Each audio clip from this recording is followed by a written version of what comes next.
नमस्कार. आज आपण एकदम झटपट, चवीला अतिशय अप्रतिम असे कोबीचे पराठे कसे बनवायचे याची रेसिपी पाहणार आहोत. चला तर आता आपण रेसिपीला सुरुवात करूयात. इथे मी साधारण अर्धा किलो एवढ्या वजनाचा कोबी घेतलेला आहे. कोबी आपण अशा प्रकारे उभा कट करून घेणार आहोत. यातला अर्धा कोबी आपण वापरणार आहोत. पाव किलो कोबीचे आपण पराठे बनवणार आहोत. अशा प्रकारे उभा कट करून घेतल्यामुळे आपल्याला कोबी व्यवस्थित किसता येतो. व्हिडिओमध्ये तुम्ही पाहू शकता अशा प्रकारे उभा पकडून आपल्याला ग्रिप व्यवस्थित सापडते आणि कोबी व्यवस्थित आपल्याला किसायला मदत होते. अशा प्रकारे आपण सर्व कोबी व्यवस्थित किसून घेणार आहोत.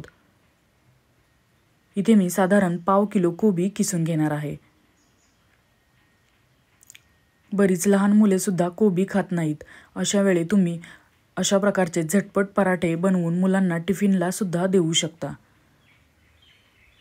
मग आपला कोबी छान किसून झालेला आहे. अशाच प्रकारे सर्व कोबी आपण किसून घेणार आहोत. आता इथे मी 4 हिरव्या मिरच्या, 8 ते 10 पाकळ्या लसूण आणि अर्धा चमचा एवढं जिरं घेतलेलं आहे.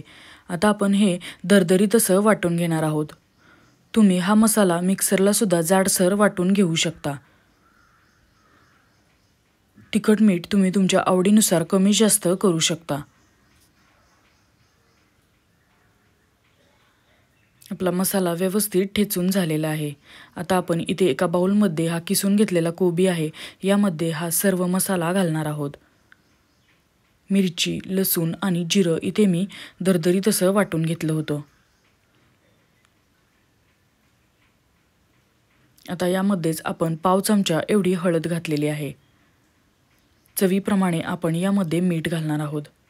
अर्धा चमचा ओवा हाताने चुरून अशा प्रकारे आपण यामध्ये घालणार आहोत.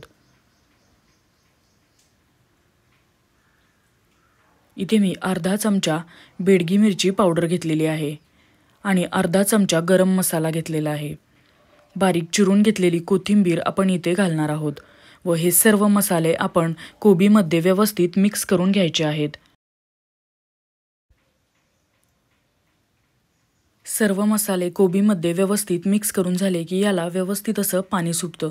त्यामुळे सर्व मसाले कोबीमध्ये आपल्याला व्यवस्थित मिक्स करून घ्यायचे आहेत व यानंतर झाकण ठेवून आपल्याला हे 5 मिनिटं बाजूला ठेवून द्यायचं आहे, जेणेकरून मीठ घातल्यामुळे याला पाणी सुटेल, ज्यामुळे या पराठ्याची चव अतिशय अप्रतिम अशी लागते. त्यामुळे ही स्टेप नक्की फॉलो करा. आपला मसाला कोबीमध्ये व्यवस्थित मिक्स करून झालेला आहे. आता आपण यावर झाकण ठेवूयात व 5 मिनिटं हे असंच बाजूला ठेवून देणार आहोत.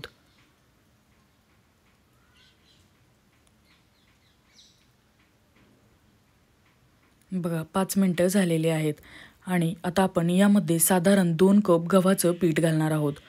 लागेल असं थोडं थोडं पीठ घालत आपल्याला हे व्यवस्थित मळून घ्यायचं आहे. यामध्ये अर्धा कप एवढं पाणी मी वापरलेलं आहे. थोडं थोडं पीठ घालून यानंतर यामध्ये पाणी घालून आपल्याला मऊसूत असा याचा गोळा मळून घ्यायचा आहे. तुम्ही यामध्ये थोडंसं बेसन पीठ सुद्धा वापरू शकता.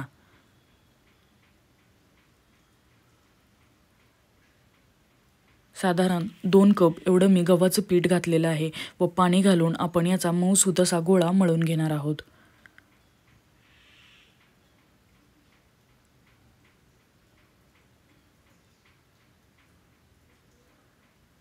आपला कोबीच्या पराठ्याचा गोळा मऊसूत असा व्यवस्थित मळून तयार झालेला आहे. आता आपण यावर 2 चमचे तेल लावलेलं आहे. तेल लावून आपण हा पुन्हा एकदा व्यवस्थित मळून घेऊयात व झाकण ठेवून एक 5 ते 10 मिनिटं हे बाजूला ठेवून देणार आहोत व यानंतर आपण याचे पराठे लाटायला घेणार आहोत. तुम्ही ते तेलाऐवजी तुपाचा सुद्धा वापर करू शकता.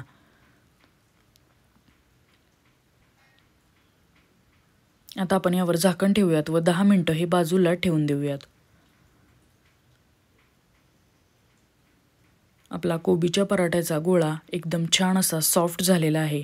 पुन्हा एकदा आपण हा व्यवस्थित मळून घ्यायचा आहे व यानंतर याचा बॉल साईज गोळा बाजूला काढून आपण याचे पराठे लाटायला घेणार आहोत. हाताला थोडंसं पीठ लावून आपण याचा बॉल साईज छोटासा गोळा बाजूला काढून घेतलेला आहे व याच्याही वरती खाली दोन्ही बाजूला आपल्याला पीठ लावून घ्यायचं आहे व यानंतर याचा पराठा लाटून घ्यायचा आहे.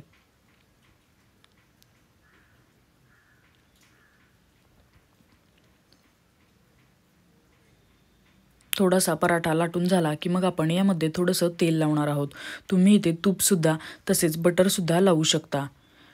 व अशा प्रकारे पुन्हा एकदा फोल्ड करून आपण हा पराठा लाटून घेणार आहोत. तुम्ही याला तुमच्या आवडीचा कोणताही शेप देऊ शकता.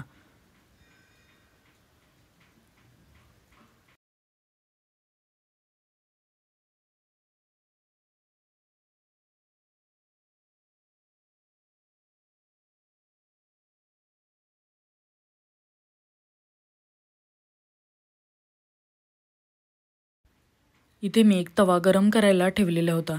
यावर आपण थोडंसं तेल घालणार आहोत. तवा व्यवस्थित गरम झाला की मग आपण यावर पराठा शेकून घ्यायचा आहे. पराठा दोन्ही बाजूने हलका सोनेरी होईपर्यंत तेल तसेच तूप लावून 4 ते 5 मिनटं आपल्याला मीडियम फ्लेमवर व्यवस्थित हा भाजून घ्यायचा आहे. वरची बाजू कोरडी झाली की आपण यावर पुन्हा एकदा तेल लावूयात व पलटवून घेऊयात व दुसऱ्या बाजूने सुद्धा आपल्याला हा छानपैकी भाजून घ्यायचा आहे. अशाच प्रकारे सर्व पराठे आपल्याला भाजून घ्यायचे आहेत.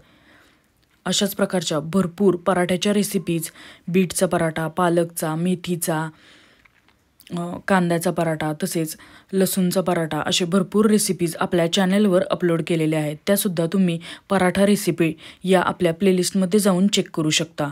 व जर तुम्हाला ही रेसिपी आवडली तर प्लीज लाईक करा, शेअर करा. सातारकर माधुरी या यूट्यूब चॅनलला नक्की सबस्क्राईब करा. आपल्याला हा मीडियम फ्लेमवरच व्यवस्थित पराठा भाजून घ्यायचा आहे. पराठा भाजायला आपल्याला हा थोडासा वेळ लागतो.